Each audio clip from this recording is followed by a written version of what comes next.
Hey friends, welcome back to the homestead.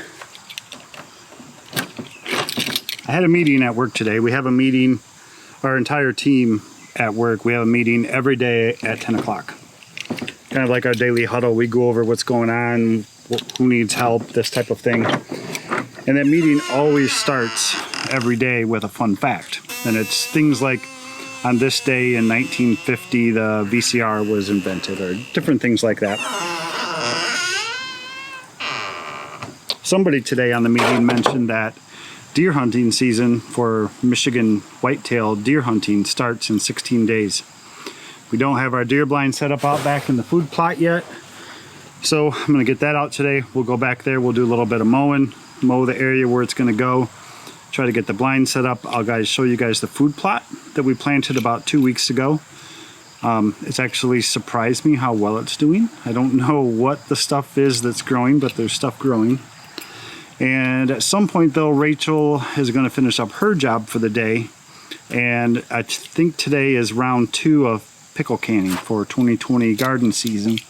Bread and butter pickles and some spicy pickles. So at some point I'll have to hand the camera off to her and let her do her thing, but we'll at least spend some time together for now until she gets ready to do her thing. And I had spent a couple hours out here this spring, and I got my whole upstairs of the barn cleaned up. It was so nice. And it's starting to get clunky again. Mostly with empty soda bottles. Because like with COVID stuff, everything quarantine, shut down, stay home. You can't take back your empty bottles to get your refund back. So in Michigan we have, like, if you buy a bottle of pop, you pay an extra 10 cents. When that bottle's empty, you take it back to the store and they give you your 10 cents back. So I got piles of bags up here.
So if you guys remember when we mowed down this little triangular section for our food plot, on one of the sides I carved out a little square and I said, okay, this is where we're going to put our deer blind.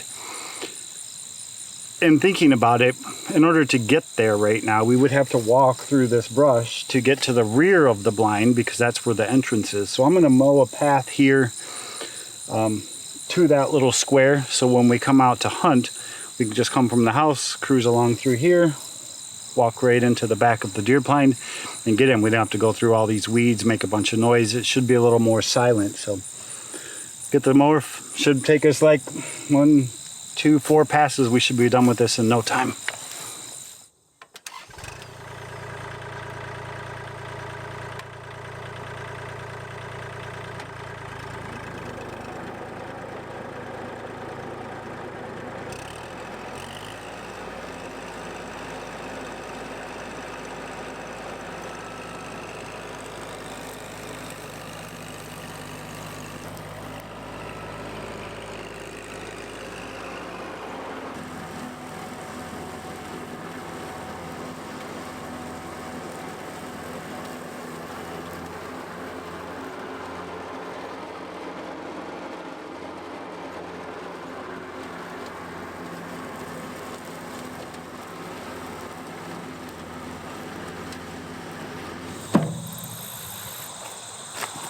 So I remember last year when we bought this deer blind last year, and I remember me and Rachel were trying to set this thing up, and It was our first time. We didn't really know what we were doing. We were laughing so hard out here together. Yeah, I think we got it like halfway open and it was stuck, and Rachel was trapped inside of it and she couldn't get out. And I don't know how it's going to go by myself, but we'll give it a try. I'm probably too far away from the house that if I get trapped inside of here, she's probably not going to hear me.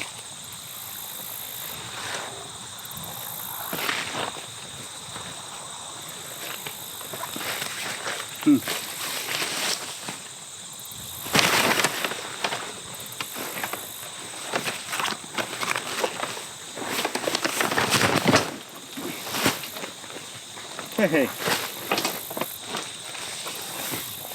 So I do have a question for you guys today that I was thinking as I was driving out here.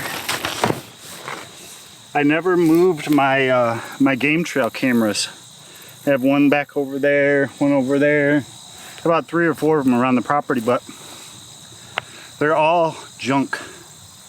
Like I bought like really nice name brand one, like Stalk cam or something, G42 or something like that, I'm trying to remember.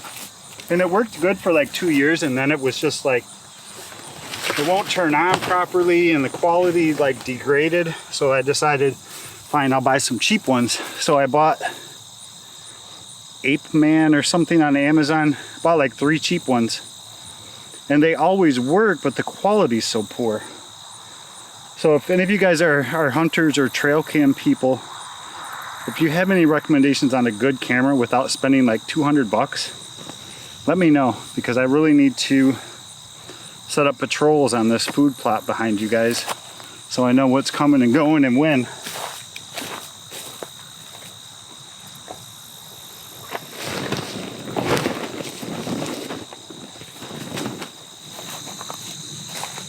Last year there was some wicked windstorms that came through here, and I was so worried so many times that this thing was just going to float away. But the stakes that we put in it held it good.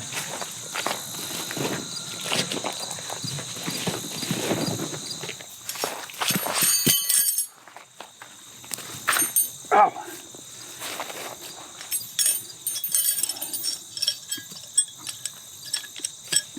So these are just the little stakes that came with it, but we're adding a nice big tent stake to each corner.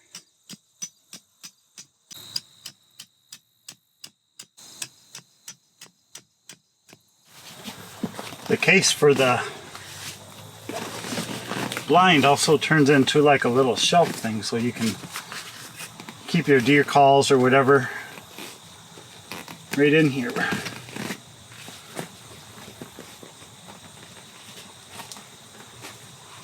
Nice.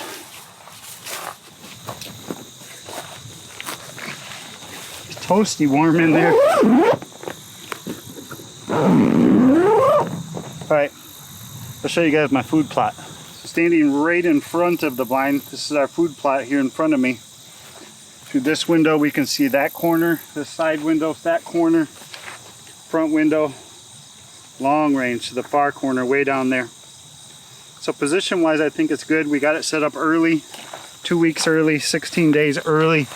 Maybe not early enough, but you want to get them up early. That way the deer kind of get used to the fact that, hey, there's this weird thing over there. Don't go near it. You don't really want that. But let me show you the ground and what's coming up, and maybe you guys can tell me what it is. So if you remember what we planted winter peas. And a lot of the winter peas either didn't get turned into the ground, or when it rained they came back up. But all of this is all fresh. All of this green is all from our seeds. And I'm thinking a lot of them are radishes and turnips. You can kind of see across. See all the little green sprouts coming in. So it's working, or it has worked. We ended up with like two really good rains. One was like 1.5 inches within a week after I planted this. But so I'm really happy the way it's turning out. The ground is right back to being super hard like it was. But that's fine. The seeds are in there and they're growing now. It's obviously working. But I think like the next 10 days we have like 0 rain coming. So between our food plot and getting our deer blind set up at least 2 weeks early, I think 1 week earlier than we did last year if I remember right, we should be set up pretty good foundation wise for our season coming up here in about 2 weeks. What's left to do? Cameras. I got to get my cameras moved. Get at least 2 or 3 of them on this food plot. And like I mentioned earlier, if you guys have any recommendations on a good camera, I just want good quality for around $100. I don't need no satellite uplink or cellular transmission, nothing like that. I don't need that here. Leave the comment down below and let me know what you guys like. And what else we got to do? We got to get our hunting license, and it's time to get the crossbow out.